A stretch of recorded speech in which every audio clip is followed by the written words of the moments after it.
चलिए मैं captain I Singh Bhadauria जी भी हमारे साथ हैं।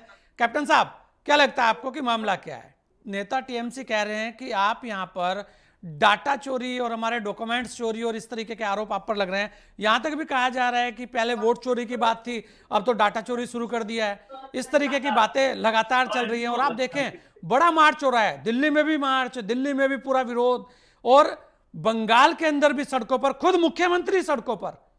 यह नजारा बहुत कुछ कहता है। और आज की स्थिति में अब जो स्थितियां हैं, अगर यहां ऐसी स्थितियां आएंगी तो और जगह के मुख्यमंत्री भी तो फिर सड़कों पर आ सकते हैं, तब क्या होगा? जी संजय जी, देखने वाली बात यह है कि आई पैक के ऊपर जिस तरह से कोल में जो भ्रष्टाचार हुआ है और जो मनी उसमें लॉन्ड्रिंग हुई है, उसमें उस आई पैक का नाम है। तो जब उसका नाम आया है, जांच एजेंसियों को जब पता चला कि इनका नाम है, तो इनके दफ्तरों में जहां छापा मारा गया, दिल्ली में भी 2-3-4 जगह छापा उन्होंने डाला है जांच एजेंसियों ने। अब भाई जांच एजेंसी अगर जांच नहीं करेंगी तो कैसे पता चलेगा कि कौन भ्रष्टाचारी है कौन नहीं है? तो जांच एजेंसियों को अपना काम करने देना चाहिए। पर वो तो तो उनकी आईटी सेल है, आपने भी सीधा वहीं पर डाला छापा। वो नहीं, कह रहे हैं कि ये आप तो हमारा थिंक टैंक है, ये तो हमारा नहीं आईटी आप का सारा काम करते हैं, हमारे डॉक्यूमेंट्स हैं वहां पे। आप देखिए संजय जी कि वही नहीं, दिल्ली में भी 2-3-4 जगह जिसका नाम था वहां भी सेम सेम डे सेम समय डाला गया है। अब एक बात बताइए कि आई पैक के दफ्तर में इनके डॉक्यूमेंट क्या क्या थे? ऐसे कौन से डॉक्यूमेंट थे? और राजनीतिक ऐसी कौन सी फाइलें होती, कौन सा ऐसा डाटा होता है जो जिसको इतना छुपाया जाता है? अरे वोटर लिस्ट आप जो है ना गूगल पे सर्च मारो, मिल जाएगी आपको। क्या नहीं मिलेगा? सब कुछ मिल जाएगा। फिर इसमें ऐसी कौन सी फाइलें थी? समस्या ये नहीं है, कैंडिडेट की फाइल हो सकती है। वो समस्या कह रहे हैं ये कि है। हमारे कैंडिडेट्स की सूची थी, हमने जो तैयारी कर रखी कि इतने लोगों के टिकट काटेंगे हम, इतने लोगों के टिकट देंगे हम, वो सारी सूचियां उस पे थी। वो तो एक संजय जी, गोपनीय दस्तावेज हो सकता है। वो कह रहे संजय हैं कि जी, वही हमारा वहीं पे थिंक टैंक है, वहीं आई पैक ही हमारे लिए सारे काम करता है, रणनीति बनाने का, सबको सारी चीजें करने का।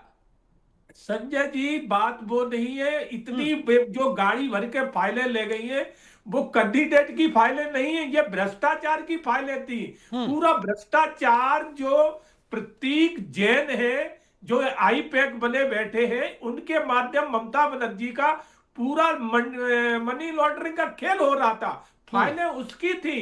अगर उन्हें मालूम होता कि सिर्फ हमारा राजनीतिक डाटा है, राजनीतिक कैंडिडेटों के नाम है, तो ममता बनर्जी इतना नौटंकी करने के लिए नहीं आती। आप सोचिए, क्या संविधान में किसी सीएम को, किसी मुख्यमंत्री को यह अधिकार है कि सेंट्रली जो एजेंसियां हैं उन्हें उनके हाथ से फाइल छीन के ले जाएं?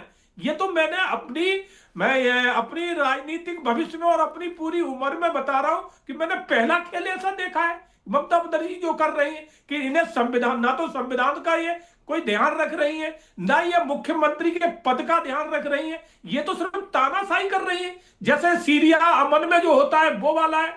बात ये है कि मैं तो बड़े खुले विचारों का व्यक्ति हूं कि ये हमारे जो शीर्ष नेता हैं वो थोड़ा ने कि हर चीज को बड़ा बैलेंस करके चलते हैं। नहीं, इसकी जगह मैं खुद कह रहा हूं संजय सिंह, मैं संजय भाई, मैं खुद कह रहा हूं, अगर मैं होता गृह मंत्री, ममता बनर्जी अभी जेल में होती। मैं चैलेंज कर रहा हूं इस बात का।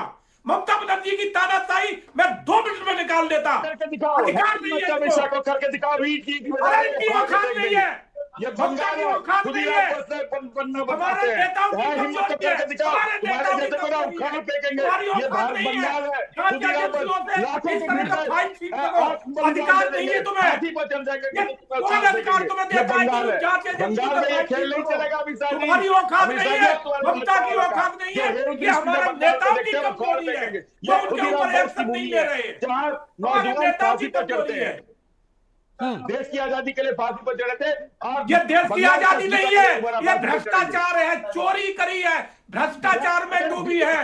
रोहिंग्या बांग्लादेशी जो फर्जी वोटर बनाया है, शुभेंदु अधिकारी वो किसको ले सारी लिया? वोट क्या फाइलें है? हैं। शुभेंदु अधिकारी बचना क्या है, इससे किसको ले चाहती लिया है। है? इसमें उस समय रोहिंग्या नॉर्मल सिविल कार बांग्लादेशियों का का पैसा डाटा लेके है, छिपाते हुए वोट कौन इसमें सा? मनी शर्म करो, लॉन्ड्रिंग का डाटा बेशर्मो। है, बेशर्मी का चुनाव बात की होता है, फाइलें तुम्हें नहीं है, जितने भी करप्टेड इसीलिए हैं, उनको ममता बदल दो, बनर्जी घबराई हुई थी। अच्छा रामप्रकाश पांडे जी, रामप्रकाश पांडे जी, मैं आप ही से ले रहा हूं, फिर भदौरिया जी से जवाब लूंगा।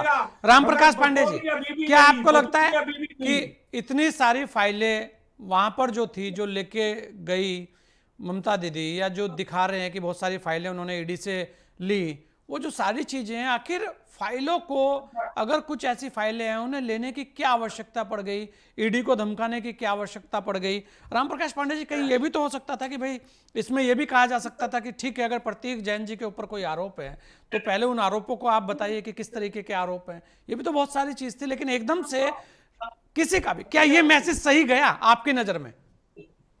देखिए, आप अगर ये बोलते हैं तो मैं आपको सही से ही बोलता हूँ कि फेडरल स्ट्रक्चर के हिसाब से हाँ। अगर प्रतीक जैन दोषी हैं, ईडी के नजर में आए दोषी, वो हमारी सरकार को बता के उनके घर में रेड करने में उनको क्या दिक्कत है? वो तो शोर पकड़ने आया। पर वो तो आपके राजनीतिक पूरे नाक कान है, बिना बताए हुए एक घर में, आप बताएं, मैं बोला बिना बताए हुए किसी के घर में डाका डालने वाली बात हो गई। रामप्रकाश पांडे जी, जो सरकार के अभिन्न अंग हैं, उनके पास अगर ये कहा जाए कि भाई हम आ रहे हैं सरकार को बताकर, तो तब तो कुछ होगा ही नहीं वहां पर।